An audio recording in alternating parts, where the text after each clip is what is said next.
আজকের এই ছোট্ট রেসিপি নিয়েছিলাম নিরামিষ বেশ কিছু রান্না। মাছটাকে ৩ টুকরো আর ছোটগুলোকে ২ টুকরো করে কেটে নেওয়া হয়েছে। কিছুটা পরিমাণে দিয়ে দিচ্ছি হলুদ। কিছু ভিডিওতেও দেখিয়েছি তেতো ভাব হয় অনেক সময়। এমনি সাদা সর্ষে দিই, লাল সর্ষে বা কালো সর্ষের জলটা আছে সেটা মিশিয়ে দেবো। এতে সমস্ত কিছু দেওয়াই ভালো করে, মানে ফ্লেমটা কম করলে সেদ্ধটাও ভালো হবে।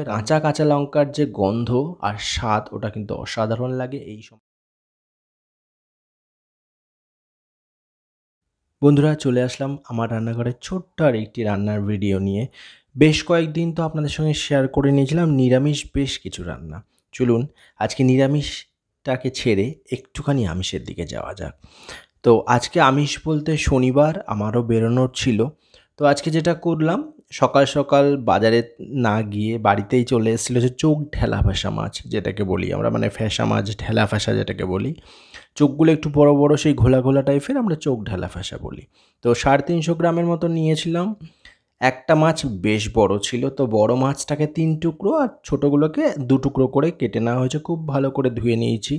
নিয়ে স্বাদ অনুযায়ী নুনটা একটু কম দেবো যেহেতু সামুদ্রিক মাছ তো এগুলো, তো নুনের পরিমাণটা একটু কম দিলে ভালো। তো কারণ এই মাছগুলো এমনি একটু নোনতা নোনতা ভাব থাকে, মানে নুন দিয়ে দেয় কিনা আমার জানা নেই, কিন্তু আমি বেশ কিছু সামুদ্রিক মাছ দেখেছি একটা নোনা ভাব থাকে। তো নুনটা অল্প দিলাম, বেশ কিছুটা পরিমাণে দিয়ে দিচ্ছি হলুদ। আজকে এই মাছটার একটা ঝাল ঝাল শুকনো ঝাল ঝাল একটা রেসিপি শেয়ার করব, সেটা হচ্ছে সর্ষে বাটা দিয়ে।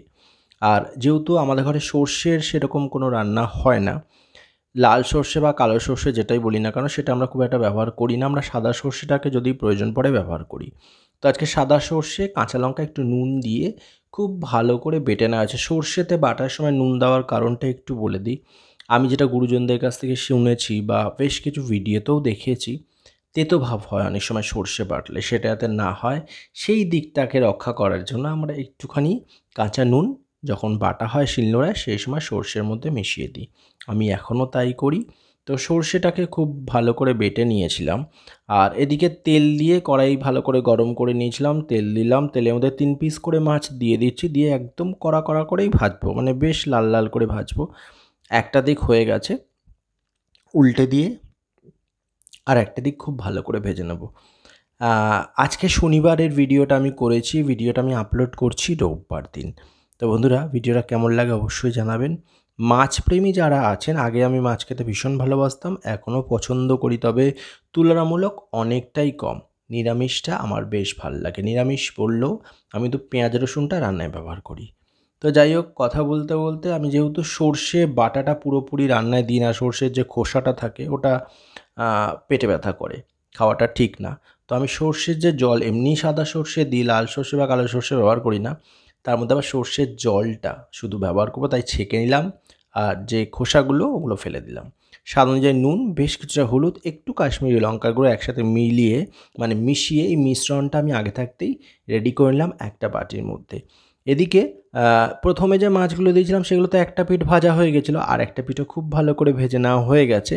তেলের মধ্যে আরেকটু তেল দিয়ে বাকি মাছগুলো আমি ভেজে নেব। সমস্ত মাছ আমি একইভাবে কিন্তু খুব ভালো করে তেলের মধ্যে ভেজে তুলে নিলাম। ওই তেলের মধ্যে সামান্য পরিমাণে কালো জিরে ফোড়ন দিলাম, একটা শুকনো লঙ্কা 2 টুকরো করে দিয়ে দিলাম। ফোড়নটা ভাজা হয়ে গেলে একটা বড় সাইজের পেঁয়াজ কুচি করে নিয়েছিলাম, সেই পেঁয়াজটা দিয়ে দিলাম। একটু নুন দেবো, সাথে দেবো একটা ছোট্ট টমেটো আমি কেটে নিয়েছিলাম সেটা। তো সমস্ত কিছু খুব ভালো করে যখন ভাজা হয়ে যাবে, নুনটা দিলে একটু তাড়াতাড়ি মজে যায়, মানে নরম হয়ে যায় আর কি, ভাজাটাও খুব তাড়াতাড়ি হয়। তো ভাজাটা হয়ে যাওয়ার পরে আমি এখানে দিয়ে দেবো হচ্ছে একটু জল। আমি পুরো প্রথমেই এখানে সর্ষে বাটাটা দেবো না, অনেক সময় কী হয় কড়াইতে লেগে যায়। তো সর্ষে বাটাটা পুরোপুরি আগে দিচ্ছি না, প্রথমে সামান্য একটু জল দিয়ে জলটা পেঁয়াজের সাথে ফুটিয়ে নিলাম। এবার সর্ষে বাটার যে জলটা আছে সেটা মিশিয়ে দেবো।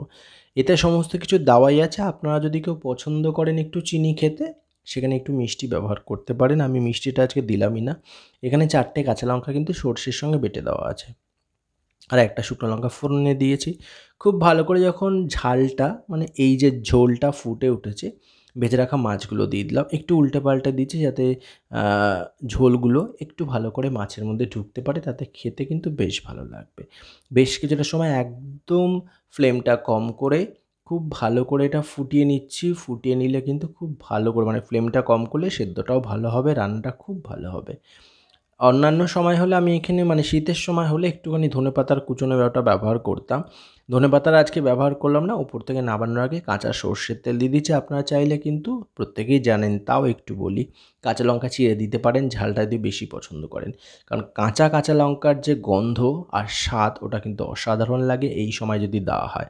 তো আমি নামানোর আগে সামান্য সর্ষের তেল ওপর থেকে দিয়ে মাছগুলোকে নামিয়ে নিচ্ছি। আর হ্যাঁ, আমি তো বেশ কিছুদিন ভাত খাই না, আজকে ভাত খাবো, যেহেতু রুটি খাওয়া অভ্যাস হয়ে গেছে এখন।